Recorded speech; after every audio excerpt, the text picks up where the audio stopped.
তুমি। আচ্ছা স্বামী, তোমার কিছু কথা বলার ছিল। বলো। তার আগে তুমি বলো, তুমি আমার কতটুকু ভালোবাসো? দেখো, তোমার আমি অনেক বেশি ভালোবাসি, বুঝছো? আমার নিজের জীবনের চেয়ে তোমার আমি অনেক বেশি পছন্দ করি এবং ভালোবাসি, ঠিক আছে? আমরা কত বছর একসাথে প্রেম করছি, প্রেম করে দুজনে বিয়ে করছি, বুঝছো? অনেক বেশি। আমি জানি তুমি আমার অনেক ভালোবাসো, তবে একটা জিনিস আমার খুব খারাপ লাগে। কি খারাপ লাগে তুমি বলো, তোমার সমস্যা কি? আমরা বলবো না, না বলে আর ওই যে তোমার আব্বা আছে না, হ্যাঁ, তোমার আব্বা যা তা করে জানো, যা তা ব্যবহার আমার সাথে খারাপ করে।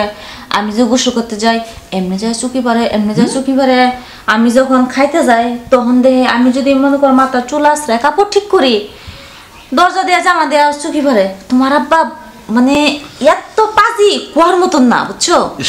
এটা তুমি কি বলতেছো? এটা কি কিভাবে সম্ভব? এটা তো বললাম না আসলে কি ঘটনা, তুমি খুলে বলো। ঘটনা বলতে এক কথায় বুঝাই দে, তোমার আব্বা কুদৃষ্টি দেয় আমার দিকে। তোমার আব্বা চরিত্র ভালো না, বুঝছো? তাই আমি বলি কি, তুমি কি আমার হারাতে চাও? না, তোমার কেন আমি হারাবো? কি কয়? তুমি যদি আমার চাও, ওই তো তোমার বাপ থাকবো এই বাড়িতে, নাহলে আমি থাকবো। তুমি আজকে পর থেকে তোমার বাপের এই বাড়িতে কোনো আশ্রয় দিবে। হ্যাঁ সারা তোমার বাপের তুমি ব্যক্তি বার করে দাও। ওই যে দেখো কেমনে ঠ্যাং নাচাইতেছে, জমিদার ঠ্যাঙ্গুর ঠ্যাং তুলে। চলো চলো দেখ বাসা। বাবা কই? ওই যে দেখো জমিদার কেমনে ঠ্যাঙ্গুর ঠ্যাং তুলে ঠ্যাং নাচাইতেছে। এই বাবা, হ্যাঁ কি হইছে বাবা? তুমি এই বয়সে নামাজের পড়ার সময় হয়েছে, নামাজ না করে তুমি পাওয়ারে তুমি ঠ্যাং দুলাইতেছো। বাবা মাজাটা বেশ ভালো লাগতেছে। মাজা মাজা বিষ ওই ট্রফির তলে দুনিয়া শয়তানে ভরা, জানো? এত শয়তানের শয়তান। আচ্ছা বিরা খাড়াইস, বিরা খাড়া খেল কুজু দিতে। আজকে একটা শুক্রবারের দিন তুমি নামাজে না যায়, তুমি পাওয়ারে দিয়ে তুমি ঠ্যাং দুলাইতেছো। হ্যাঁ, তোমার নজর টজর ইদানিং আমি খুব খারাপ দেখতেছি। কালকে থেকে পেটটা একটু ব্যথা করতেছি, কি করুন? হ্যাঁ, নামাজ না হইলে তোমার পেটে কিছে, পেটের মধ্যে তোমার সমস্যা, তুমি কি আমার বলছো কিছু? আমার এনে দিতাম, আর তোমার কিছু নজরটা আমি অন্যভাবে দেখতেছি। ওগো জানো, আমি যখন দুপুরে শুয়ে আসলাম না, তোমার আব্বা কুটকুট করে চাই রইছে আমার দিকে। বাবা রে, বৌমা দেখ কি কয় এটা। আমি বুড়া মানুষ, আমি কি এত কি বলতেছে? মানে উনি যা বলতেছে সব সত্য কথা বলতেছে, উনি কি মিথ্যা কথা বলতেছে? আমি তো কিছুক্ষণ আগে সবই শুনলাম। শুনো, হ্যাঁ, তোমার এই ধরনের ব্যবহার হলে তোমার এই বাড়িতে তুমি থাকতে পারবে না। কিন্তু বার করো, গাড়ো ধরে বার করো, ধরো। এই বাড়িতে আর রাখবো না আমি। চলে যাও। দেখো বার করো, বার করো তুমি। আমার কি দোষটা? যাও তুমি। তোমার মতো ভাবতে না। তোমার এই তুই ছাড়া কেউ নাই বাবা। যাও কইতেছি। যাও তুমি। বৌমা ওরে বুঝাও, কি বুঝাইতাম? কি বুঝাইতাম? এখন এই মুহূর্তে দুনিয়া তুই ছাড়া কেউ নাই, তুই আমার কে দোষটা রে বাবা? তুমি নাকামি কান্দা বাদ দিয়া তুমি আমার বাড়ি ছাড়ো, তোমার আর আমি দেখতে চাই না আর। যাও তুমি, একদম চলে যাবো তুমি। যাও, আসো। আমার বাড়ি, আমার বুঝি আর থাকার না, আমার ছেলের বউ কি করে আমার কেন?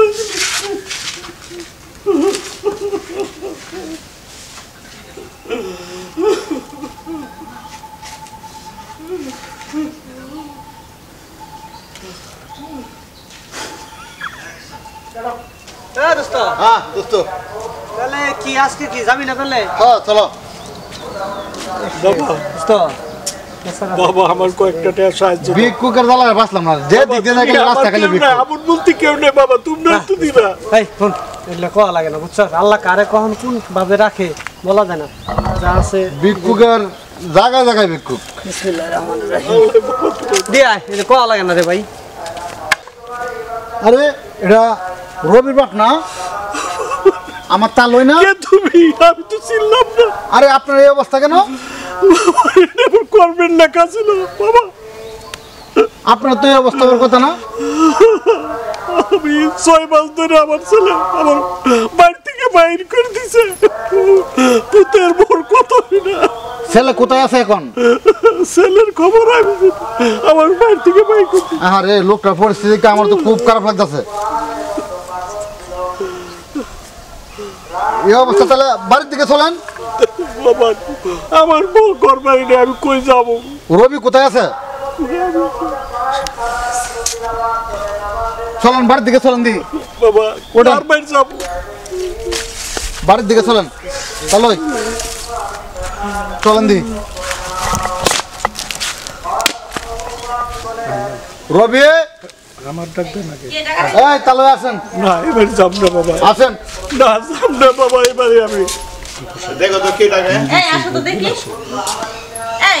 এই আপরটা তুই আমার বাড়িতে লইছস দেখো ভালো আছেন?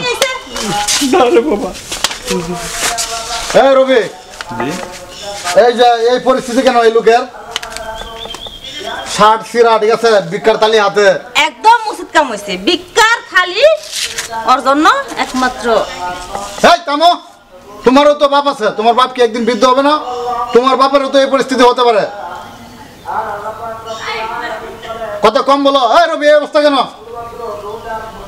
দেখ বন্ধু মানে সেটা বলতে পারছি না তোর বাবারে তুই কই পেয়েছিস রাস্তার মধ্যে ভিক্ষুক অবস্থায় পড়ে রয়েছে ঠিক আছে আমি এনতে উঠাই আনলাম আসলে বাবা এই বয়সে এই লোকের এই অবস্থা বাবা ইদানিং একটু নিয়ে অন্য ট্রাই করছে আমি রাগারাগি করে বাবাকে আমি দৌড়াই দিছি ঠিক আছে বাবা একটু নিয়ে মানে অন্য টাইপের লোক তো নামাজ পড়তে পড়লে নামাজ পড়ে না এই পড়ে না এই কারণে আমি রাগারাগি করে ফাটাই দিছি কিন্তু এত আমার কথাই চলে না তোমার বউ তো খারাপ ব্যবহার করছে তার সাথে আমি তো সবই শুনলাম আমার বউ ঠিক আছে আমার বউ ঠিক আছে আমি সবই জানছি সবই শুনছি এখন তুমি কতটুকু জানো না জানো এটা আমি জানি না ঠিক আছে তুমি বিলে সেটাই ঘুরাইতেছো আর এই আমার এই অবস্থা ঠিক আছে একটা পাঞ্জাবি নাই ভালো একটা টুপি নাই ভালো একটা লুঙ্গি নাই জুতা নাই দেখ বন্ধু এটা বাবা তো অপরাধী করছিল আমার ওয়াইফে বলছিল ঠিক আছে এই কারণে আমি এরকম করছি তাহলে নেক্সট টাইমে এরকম আর করবো না ঠিক আছে বাবার তুই একটু বুঝা 5 ওয়াক্ত নামাজ পড়বে রোজা করবে অবশ্যই নামাজ পড়বে সে তুই একটু বাবারে বোঝা আর এই বন্ধু তুই নিয়ে আইস এটা আমার কাছে খুব খারাপ লাগে ঠিক আছে আজকের পরে থেকে আর কোনোদিন দিন না রাস্তায় ভিক্ষা করতে আর আর তোমারে বলতাছি বাবাকে কেমনে সেবা যত্ন করা লাগে তুমি করবা সত্য নামাজ পড়ার জন্য তুমি ওনার কখন নামাজের টাইম হবে ওনাকে বলবা যদি এই রীতি না বলো তাহলে তোমার কপালে দুঃখ আছে খুব বাবার দিকে যদি খেজমো যদি না করো তাহলে তোমার কপালে একেবারে মানে খুবই দুঃখ আছে মানলাম না কিন্তু ভবিষ্যতে যদি এরকম করো তাহলে তোমার মায়ের কিন্তু সব কই পড়বে সেটা তো তুমি জানো তাহলে বন্ধু আসলে ভুলটা হয়ে গেছে বাবা ঠিক আছে আসলে অপরাধ হয়ে গেছে আব্বা ঠিক আছে আপনি আমার ক্ষমা করে অপরাধ করছে ভাবি বন্ধ অপরাধ করছে তোর আমার তোর যাই হোক, আমি খুশি হলাম। অপরাধ করছ নাই বন্ধু। এটা আমার ভাগ্য আছে না। চলেন বাবা ঘরে চলেন তবে বন্ধু ঠিক আছে আমি খুশি হলাম আর ভুলটা মানে এই করে দিলি তোর জন্য অসংখ্য ধন্যবাদ আসলে আমি খুব ভুলটা চলে গেছিলাম তা বাবা মাফ করে দিও আর বন্ধু তুই আমার ভুল বুঝিস না আচ্ছা ঠিক আছে যেটা ভুলটা করে আমিও ভুল করে ফেলাইছি আসলে তুই আমার চোখ খুলে দিস আমি বুঝতে পারতাম না যে আমার বাবা একদিন বৃদ্ধ আচ্ছা হবে। যাই হোক ভুল তো মানুষই করে আই ভাই ভিতরে আয়। আচ্ছা ঠিক আছে বন্ধু